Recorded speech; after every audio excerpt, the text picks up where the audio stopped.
Part 1, Getting to Know You. I've known Donald Trump for 35 years or 45 years, Robert F. Kennedy Jr. said during a Twitter Spaces interview in July 2023. I've sued him a couple times. I sued him twice to stop him from building golf courses in the New York City reservoir system. He was a big environmentalist with the Hudson River, President Trump said about Kennedy. He actually came against me in one or two deals that I was doing, big projects. He was from the environmental standpoint, but he was more reasonable than some. Trump didn't take the litigations against him personally. During one of these lawsuits, Kennedy's wife wanted to go to Palm Beach, Florida to visit Kennedy's mom for Easter. Kennedy was hesitant as he didn't want to buy airline tickets to fly all of his kids from New York to Florida. What if I find a free ride? Kennedy's wife asked. Kennedy agreed, and it didn't take long for his wife to find a free ride to Florida. Who? Kennedy asked. Donald Trump. I'm suing him, responded Kennedy. He told me he knows you're suing him, said Kennedy's wife, but it's okay anyway. Even during that time when I was litigating against him, Kennedy later recalled, Trump ended up giving me a ride to Florida on his plane, and we were friendly, and we had a great time and a lot of laughs. He's a very congenial, amiable, interesting guy, and very warm. I knew Trump was no friend of the environment, Kennedy told author Dick Russell, but neither did he appear to be ideologically hidebound to a pro-pollution worldview. Indeed, he seemed less shackled to dogma or obligated by encumbrances than any other Republican presidential candidate.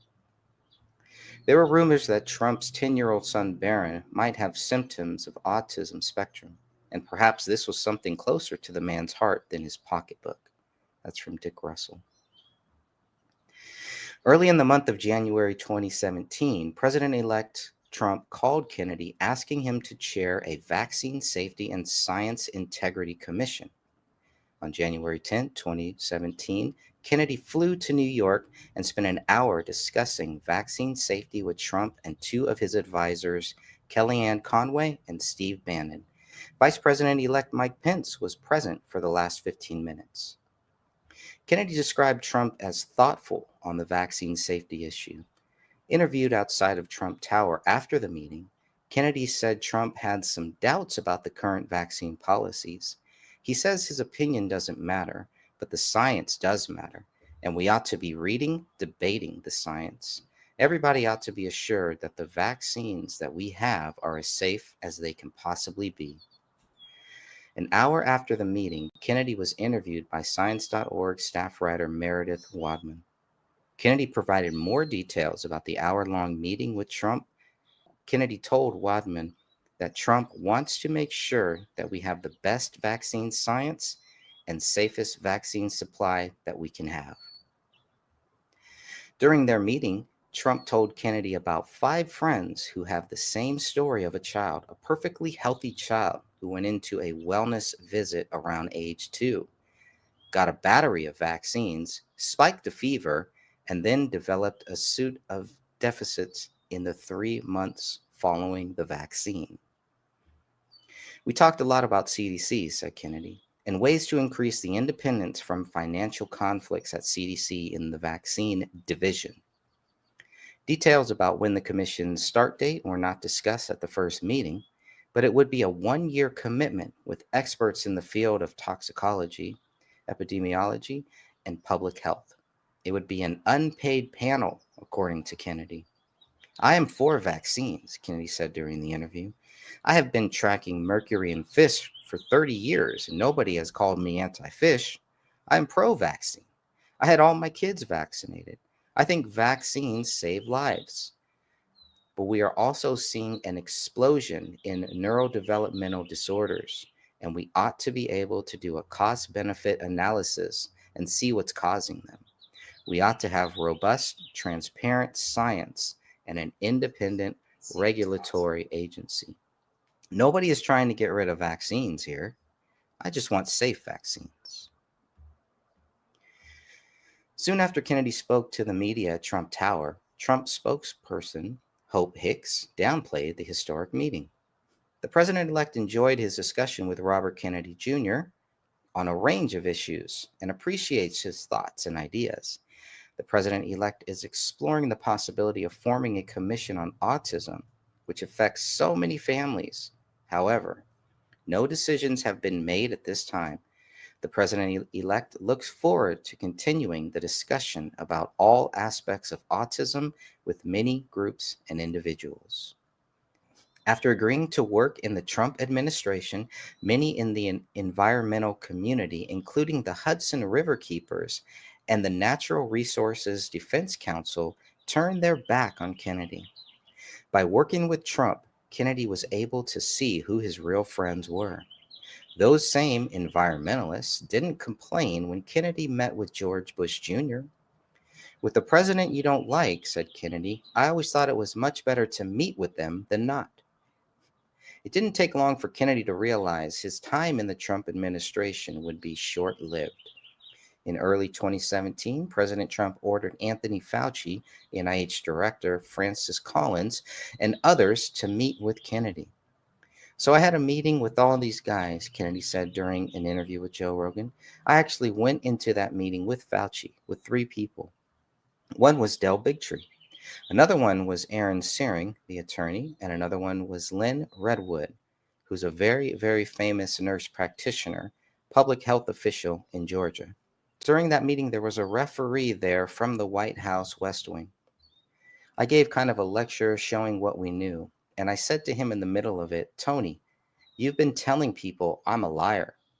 When I say no vaccine, none of them have ever been tested in a placebo-controlled trial.' I said, 'Can you show me one vaccine that has been subject to a safety test? Show me one study that shows that.' He couldn't find whatever he was looking for. So then he said, 'It's back at the NIH in Bethesda, and I'll send it to you.' Well, he never did.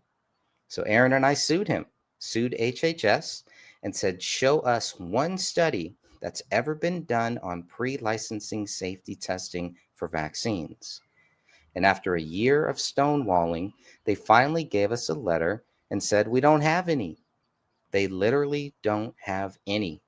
So nobody knows what the risk profile for these products are." In a recent interview, Anthony Fauci tells the story a little differently. As soon as Trump got elected, Bobby Kennedy Jr. made a statement that was unsubstantiated by Trump people that he was going to be the head of a commission on vaccines. And I think that was the first that the Trump people heard about it. So they wanted to figure out what to do.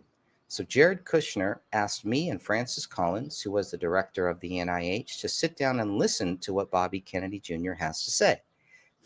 So we brought him and a team of people with him to the White House, and he came into the room and he had been saying things that we were all disagreeing with. I mean, they just had no basis on facts or reality, totally unproven.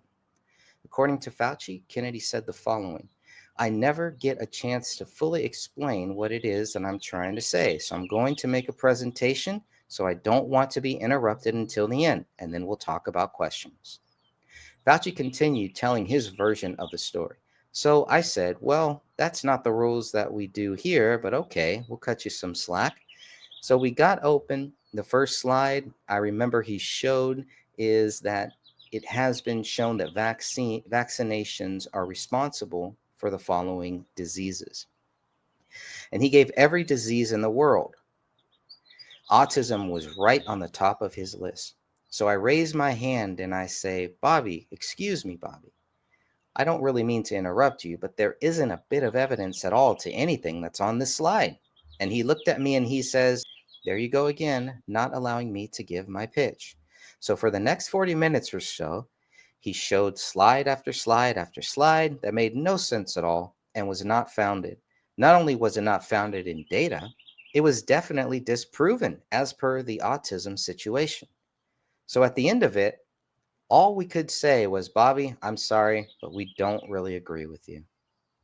After the meeting, Kennedy and Fauci had a brief exchange. Not surprisingly, their versions of what happened are different. According to Fauci, as we were walking out of the room at the NIH, I went over to him and I said, "Bobby, I believe you care about children and you care that you don't want to hurt them, but you got to realize that from a scientific standpoint, what you're saying does not make sense." And this issue about autism with Whitfield in England was completely disproven as being fabricated data that led to the loss of the guy's medical license. Fast forward, he writes a book, The Real Anthony Fauci, and talks about how I was responsible for killing so many people with vaccines.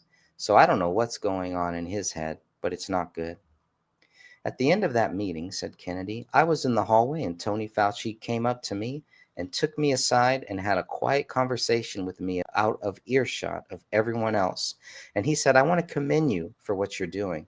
It's important work, and you keep us all on our toes. So thank you. And that was his message to me. You can be the judge of how earnest he was. The idea of a Kennedy-run vaccine safety commission in the Trump administration was pushed aside quickly after the meeting with Fauci. According to Kennedy, there were no discussions specifically about the Vaccine Safety Commission, probably since February of 2017. I've spoken to the White House about other issues on vaccine safety and had a number of follow-up meetings. In the 2-month period of the short-lived Vaccine Safety Committee, Kennedy said he met with high-level officials in the White House. They've arranged meetings for me with HHS and White House officials and agency officials. Various agency officials, including NIH Director Francis Collins and his deputy Lawrence Tabak, I think. And I met with Tony Fauci, who's at the National Institute of Allergy and Infectious Diseases, Linda Birnbaum, who's at the National Institute of Environmental Health Sciences, Diana Bianchi at the Eunice Kennedy Shriver National Institute of Child Health and Human Development at NIH. And over at FDA, I've met with Peter Marks, the director of the Center for Biologics Evaluation and Research, and some other officials there. I can't remember everybody at this point, all of the people that we've met with.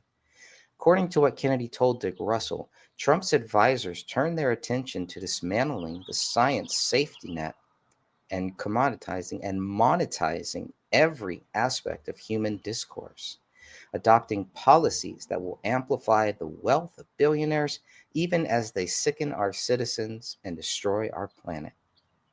The story of the Kennedy and Trump Vaccine Safety Commission should have ended there, but it didn't. In July of 2024, Kennedy was asked an important question by interviewer Eric Metaxas. On the off chance that you're not elected in November and that Donald Trump is elected, would you be willing to work for him in some capacity? Kennedy quickly said, I don't think so. I would listen to a proposal, but I don't think so. Kennedy then proceeded to explain why, but before he could do so, Metaxas followed up with the question, you wouldn't serve your country? Kennedy was uncertain if he could serve effectively under President Trump. I'm not confident that I could do that, Kennedy responded. If I had that confidence, I would. Then Kennedy shared more details about what happened when he went to work for President Trump during the early days of Trump's first term in office. One of the reasons that I don't think I'd go to work for Trump is because he offered me a job in the last administration, and then he took $1 million from Pfizer. When somebody looks you in the eye and tells you, I want you to do this, and then, it was a big cost for me to go announce that I'm joining the Trump administration, an enormous cost, and then nothing is there. It makes you less willing to trust that person again. Even so, Kennedy left the door open for future collaborations with Trump in the future. Like I said, Kennedy concluded, I would listen to a proposal. My objective is to help my country. Then we have the leaked video where Kennedy and Trump discuss vaccinating children shortly after Trump was shot in the ear by Thomas Matthew Crooks in Pennsylvania. I agree with you, man. Something's wrong with that whole system, Trump told Kennedy the day after being shot in the ear at a Pennsylvania rally. Yep, said Kennedy. And it's the doctors, Trump continued. You remember I said I want to do small doses, small doses. When you feed a baby, Bobby, a vaccination that has like 38 different vaccines, and it looks like it's meant for a horse, not a 10-pound or 20-pound baby, it looks like you should be giving a horse this. And did you ever see the size of it, right? It's this massive. And then you see the baby all of a sudden starting to change radically. I've seen it too many times. And then you hear that it doesn't have an impact, right? But you and I talked about that a long time ago. President Trump easily triggers liberals. Their hatred towards President Trump changed their views on many things they once stood for. Liberals turned against the heroic whistleblower Julian Assange when Trump expressed his sympathy for the jailed journalist and free speech and civil rights advocate, wrote Kennedy. Democrats abandoned their sturdy opposition to the Trans Pacific Partnership when Trump criticized the TPP. Trump's occasional and minor disdain for Dr. Anthony Fauci blinded Democrats to Fauci's 5-decade role as the architect of industry capture in the public health agencies. Trump's endorsement of hydroxychloroquine prompted liberals to toss the remedy into the same dumpster with Trump's global warming denials, despite overwhelming scientific support for the remedy. Donald Trump and the Kennedy family. The day before JFK Jr. died, he wrote a nice letter to Donald Trump about the passing of Trump's father. Trump received a letter on the day of JFK Jr.'s death, July 16, 1999. Dear Donald, wrote JFK Jr., I read over the weekend of your father's passing, and I just wanted to drop you a note. No matter where you are in life, losing a parent changes you. I know you had a close relationship, and I hope you'll get ample time to reflect. He sounds like a fascinating man from what I read in the Times. I like that he would go over his various work sites and pick up stray nails and return them to the carpenters. Clearly, he never lost his perspective. My condolences to you and your family. Sincerely, John Kennedy. I've taken John Kennedy's advice, Trump wrote in his book, The America We Deserve. I have reflected on my father, and I realized, as many of you have, that when a father dies, you begin to see yourself differently. It's up to you now to carry on the family business, the family tradition. You're the grown-up, one of the authorities in your family. You gain a new sense of responsibility. Those of us with experience, those of us with influence, have an obligation to rebuild the world and make it a better place. So let's read a little bit more here. Both Kennedy and Trump believed JFK Jr. would have run for president one day. I think he wanted to run, Kennedy said during an interview with George magazine.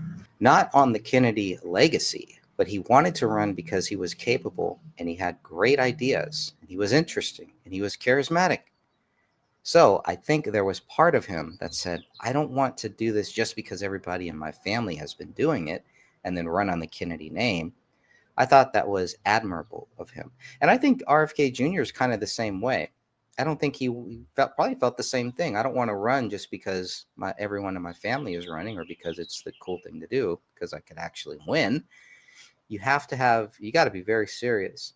So when RFK Jr. said he was all in to run, it was a big moment and a big shift in the political spectrum of this great country. It changed everything, I believe, for the better. Sometimes even when you lose, you win. And I think that's exactly what happened with RFK Jr. I got to know John Kennedy very well, John, said Trump. I think he would have been president. His mother wanted him to go into politics really strongly. He wanted to be an actor, and he loved the concept of being an actor. He was a handsome guy, very handsome guy, and I think he probably would have been good at whatever he wanted to do. Trump said JFK Jr. would have run for Senate in New York with his mother's blessing, and then would have become president of the United States. President Trump also had a good relationship with RFK Jr.'s uncle, Senator Ted Kennedy. Ted Kennedy, believe it or not, was a friend of mine, said Trump. I met him through Palm Beach. They had a big house, a compound. They call it the Kennedy compound. And I had a very nice house also, but I got to know him very well, and he liked me. We were friends. Trump once asked Ted Kennedy who was the dumbest person in the Senate. Probably Joe, Ted Kennedy answered. I said, who's Joe? Trump asked. He said, Joe Biden. Can you believe it? This is 25 years ago. I think it was one of the early times I've ever heard the name. Trump called Ted Kennedy a smart guy and a great politician. Without going into specifics, Trump said he did a big, big favor for Ted. Really big. It wasn't hard for me to do, but it was very big and important for him. He liked me, and I liked him. 2024 presidential election. Democrats like Kennedy. Republicans like Kennedy. Libertarians and independents like Kennedy. Even Trump likes Kennedy. How could anyone not like some of his views? Kennedy's critics are usually the same ones spreading misinformation and disinformation about President Trump. Trump has called Kennedy a far left and an ultra liberal. But in the same interview, Trump also said he liked his presidential opponent. Compare that to what he had said about Joe Biden, Nikki Haley, and the other GOP presidential candidates, and you will see a big difference. What makes Kennedy so special? And I think we'll stop it right there for today. All right, so found some edits, found some things that need to be worked on, that need to be updated. And God bless you all. Until next time, may Jesus Christ be with you. Remember, Jesus loves you, and so do I. Thank you for watching, for listening. The second episode of the book reading of Kennedy and Trump by Greg Fernandez Jr. God bless.